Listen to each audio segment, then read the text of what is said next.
Welcome in to the Tuesday edition of 14. No, I'm not Chris Lee. I'm Blake Lovell, and back here subbing in for Chris here on this episode of the podcast. As always, Barry Allen joins us. And Barry, it was an interesting night, to say the least, I think, with game one of our All SEC College World Series final. Vanderbilt gets the 8-2 win over Mississippi State, and you guys have talked about it. Just a matter of seeing two teams that were hitting 215 and 217 respectively in this tournament. Was anybody going to finally break out? And well, Vanderbilt pretty clearly, pretty early, decided that they would, scoring as many runs as they did early on there. Yeah, I think the 7-run first inning kind of took the wind out of everybody's sails last night, especially with Jack Leiter on the mound. Mississippi State found itself in a tough situation. 4 of the first 5 batters of the game reached base with a walk, and then consecutive hit by pitches on consecutive pitches.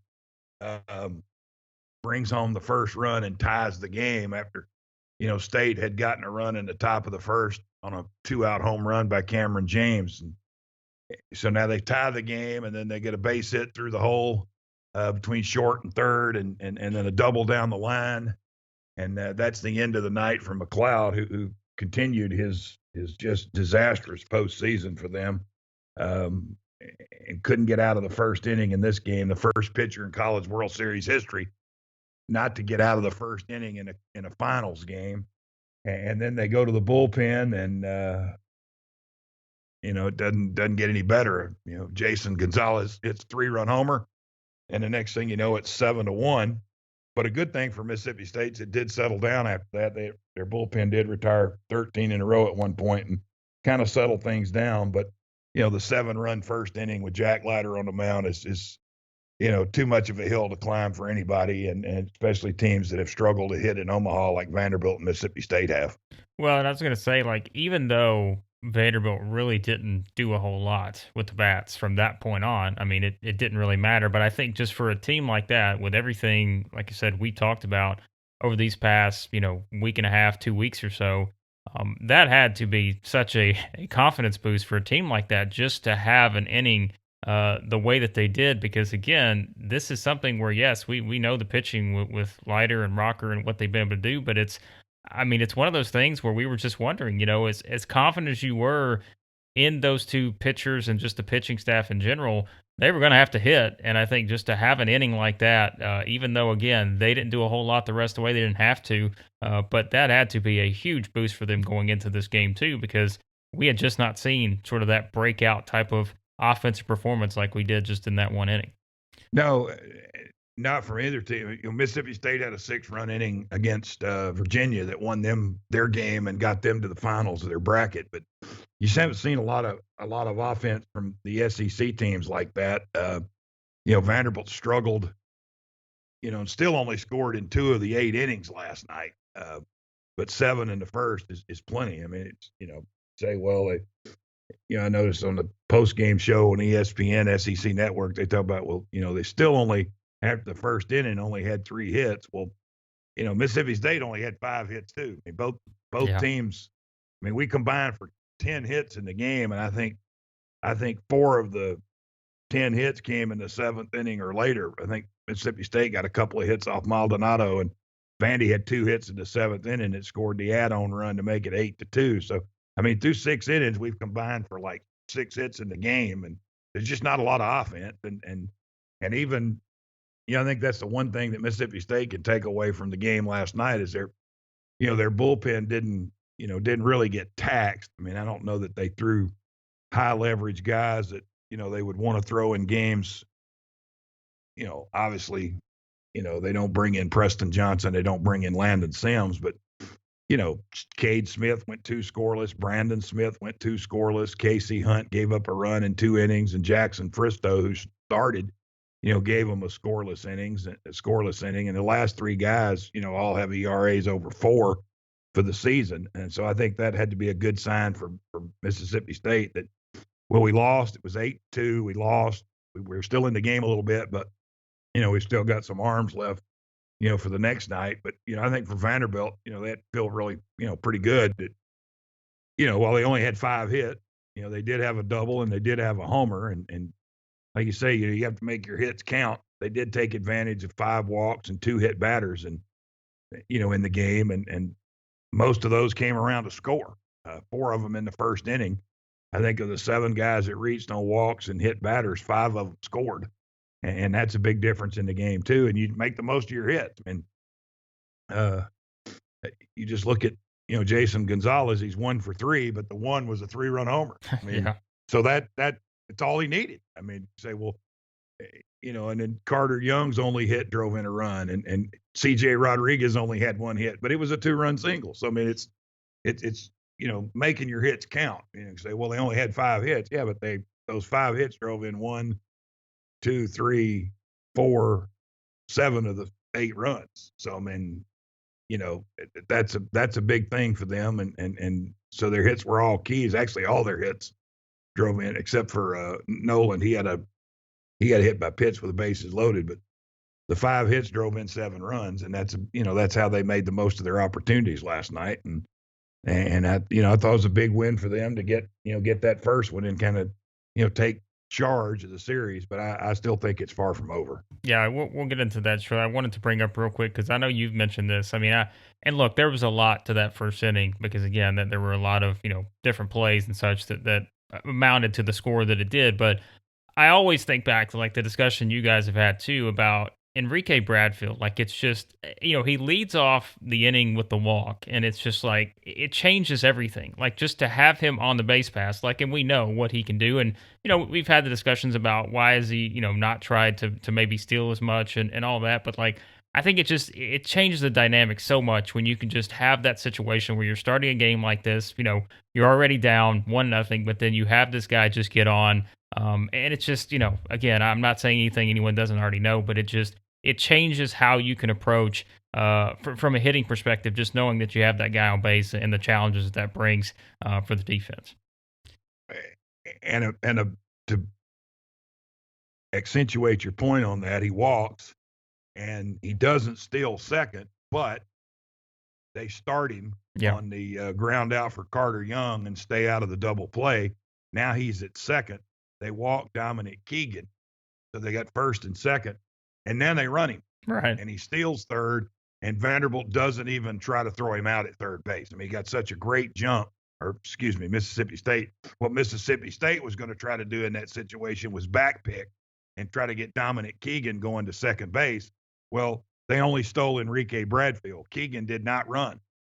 So now they've got runners on the corners, and then they hit Colwick, and then they hit Noland and load the bases and then bring in a run. And then, C.J. Rodriguez now, comes up with the 2-run single. So your 2 walks and your 2 hit batters, starting with Bradfield, really dictated the inning. And Bradfield controlled what happened in that inning. They hit and run with Young. He gets to second. They steal with runners at first and second, but Keegan doesn't steal because they knew Mississippi State was going to try to backpick and throw behind him and try to get Keegan going to second. And so it made it harder for Mississippi State to collect outs. And then, Rodriguez gets the hit. They do get Vaz out.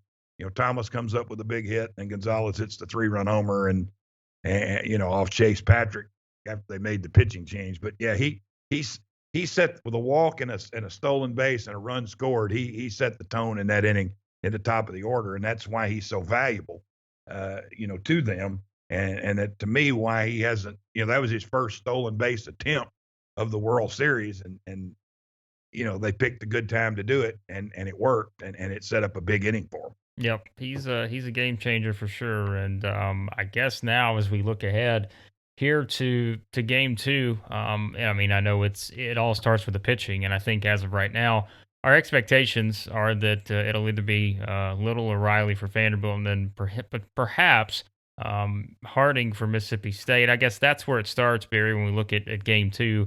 Is we figure out, okay, who's going to be on the mound, and that obviously is going to determine a lot for both teams.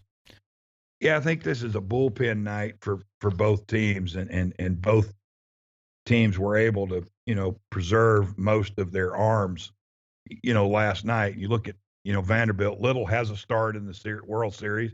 Wasn't awful, but he didn't get a lot of help defensively in that game. That was a game Vanderbilt made 3 errors, 3-1 with a 4.87 ERA this year. Then Patrick Riley's 4-2 with a 4.89 ERA, 15 appearances, 7 starts. Little did not face Mississippi State during the regular season. Patrick Riley did. He started game 3 on Sunday, and he did not get out of the first inning. Yeah. He allowed 3 runs and 2 hits and walked 4 and recorded 1 out, a la Christian McLeod last night. So did not have a good outing, a 29-pitch first inning, and only retired 1 hitter. They leaned on McIlvain and Maldonado in that game. They covered the last 8 2/3 and held State to a run in the last 8 2/3 and got out, trail 4-0 and came back and won on offense. That was also the same game that Houston Harding pitched, and Jackson Fristow ran into trouble in the 5th, and then Harding ended up taking the loss. I'm sorry, Fristow got the loss. Harding ended up coming in and giving up 2 runs in an inning and a third. So not a great outing for him in his time against Vanderbilt this year in the regular season series. So two of the 3 guys we're pegging to start the game tonight did not fare well in the series against one another in April up in Nashville. Now Harding's had a couple of good outings in the postseason. 20 appearances. He's 7-2 with a 3.10 ERA and 63 strikeouts in 58 innings. I think that's where they're going tonight. And then they have their bullpen set up, for the evening. Would not be surprised if he gave them 4 or 5, and if they're ahead, they turn it over to Landon Sims, and he gives them the 4 innings or whatever to try to close it out. State has to win tonight, and then you worry about tomorrow night. But maybe a little bit of a advantage for Mississippi State tonight, bullpen wise. But I mean, they used Maldonado 3 innings last night. He could come back tonight. He threw 46 pitches, but they have McIlvain and Murphy who haven't pitched since Friday. So they've had Saturday, Sunday, Monday. They've had 3 days off. So I think if your starter, who it's Little or Riley, if they could get you 3, 4, maybe 2 times through the rotation, and then turn it over to McIlvain for a couple and Murphy for a couple to close it out, Vanderbilt's in, pretty decent shape, in that side of the bullpen too. But, it's going to be, obviously like last night, if a team can put up a crooked number, it's going to make it a whole lot easier for the pitching staff. But I could see this being a bullpen game tonight. And, if it gets to that situation, Mississippi State may have the advantage with just a few more arms in the bullpen available than what Vanderbilt might tonight. Yeah, and game 2 is always interesting, as we know, because it's, there are obviously storylines you could point out.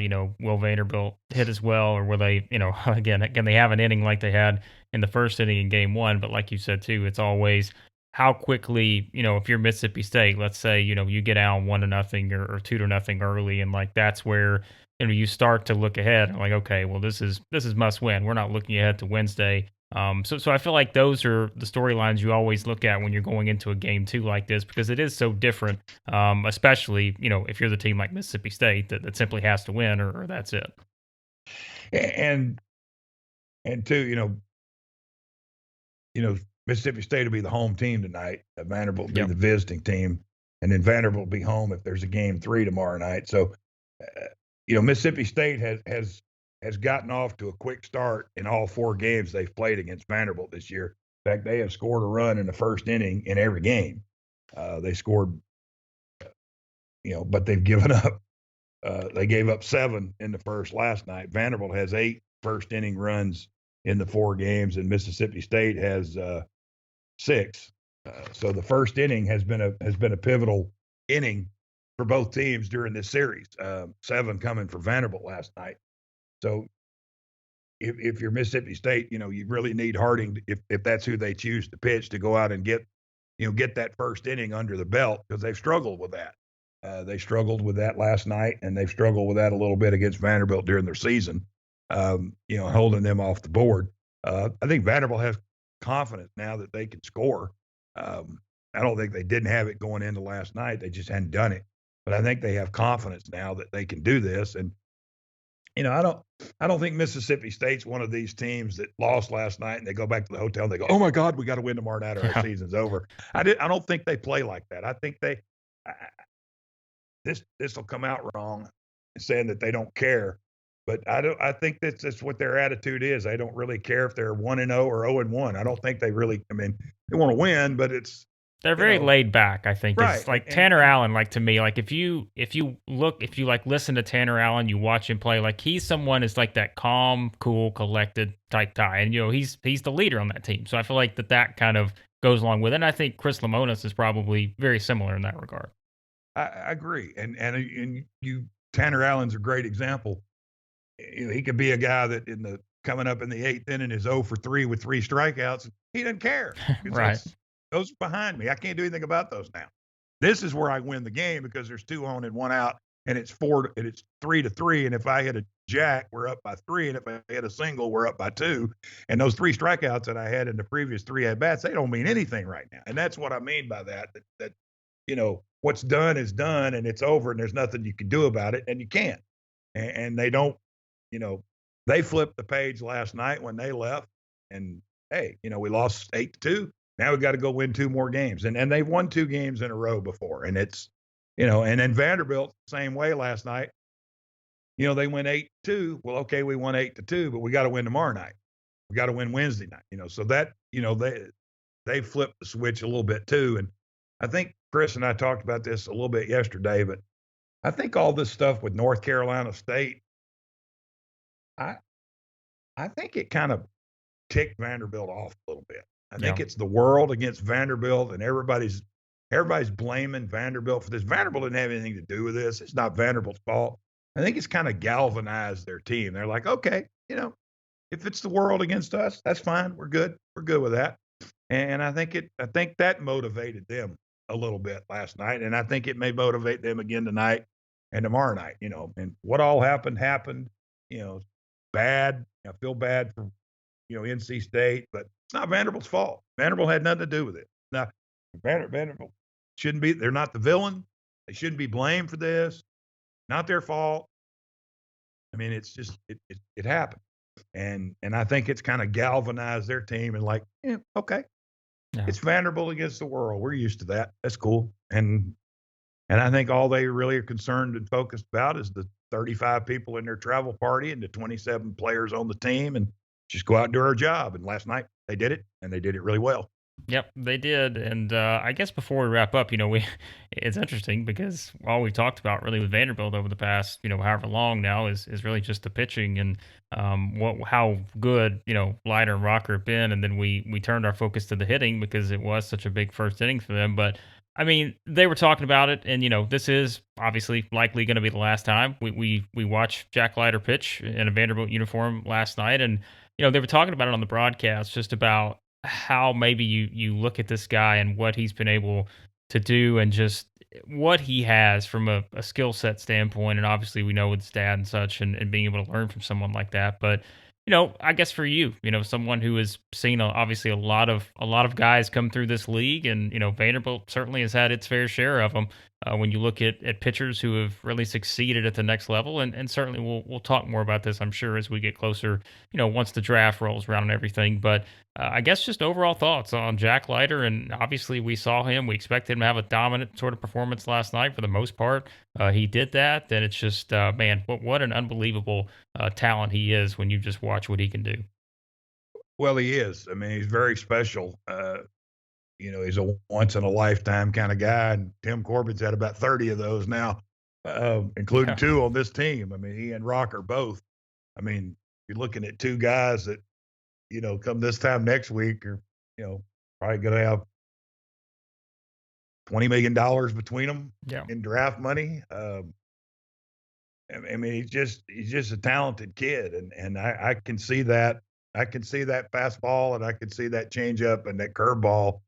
I mean, I can see that, lasting a long time. I mean, Kyle Peterson last night goes, this guy's going to pitch in the All-Star game one day. He's going to start in the All-Star game in the big leagues one day, and I think he will, and I think Rocker may too. And how cool would it be if they're both in a different league and they do it against each other? But I mean, we've had so many talented kids come through here in this league, and Vanderbilt. I mean, their list is crazy. From David Price to Jensen Lewis to Mike Miner to Pedro Alvarez to Dansby Swanson, and I'm gonna leave people out because I mean they've had so many you can't remember them all. You have to write them down because there's no way you remember them all.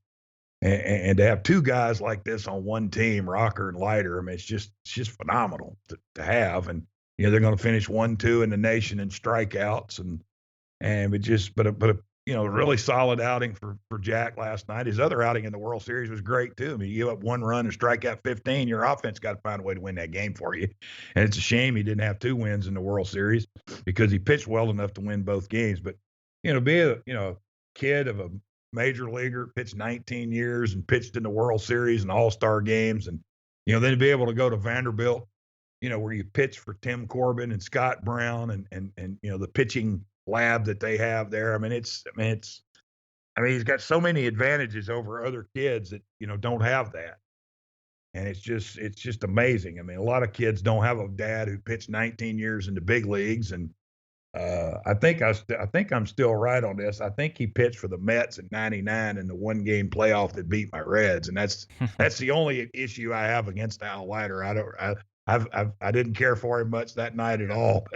That's the only gripe I have against him in his career. But he threw a no-hitter for the Marlins. I mean, and to have that pedigree, really, just you can't teach that. You just can't teach stuff like that. And, Rocker's dad was an All-American football player at Auburn, and won two major awards, won the Outland Trophy, and just you have that kind of pedigree too. I mean, it's hard to it's really hard to match that in those levels. And you're right. I mean, we've had a lot of kids, a lot of really good players over the years. I mean, I'm old enough to. I mean, a lot of people like me, but I'm old enough to say that I actually saw Bo Jackson and Will Clark and Rafael Palmeiro play in college, and like up close play in college, and down on the field before, during, and after the game with them there. I mean, so you go back into 84, 85, and even to now. I mean, that's a long time. There's been a lot of big leaguers, a lot of all-stars, a lot of first rounders, a lot of millions and millions of dollars have come through this league, and these two kids at Vanderbilt, Leiter and Rocker are special, and they're among some really elite guys that this league has seen over the years. Yeah, for sure. And like we said, probably the last time we'll see Leiter on the mound, but we will see if it is the last time yet we have seen Kumar Rocker on the mound, because it will all depend on how game two goes for Vanderbilt and Mississippi State. Barry, anything before we wrap up? Anything else you're looking at heading into this game here tonight?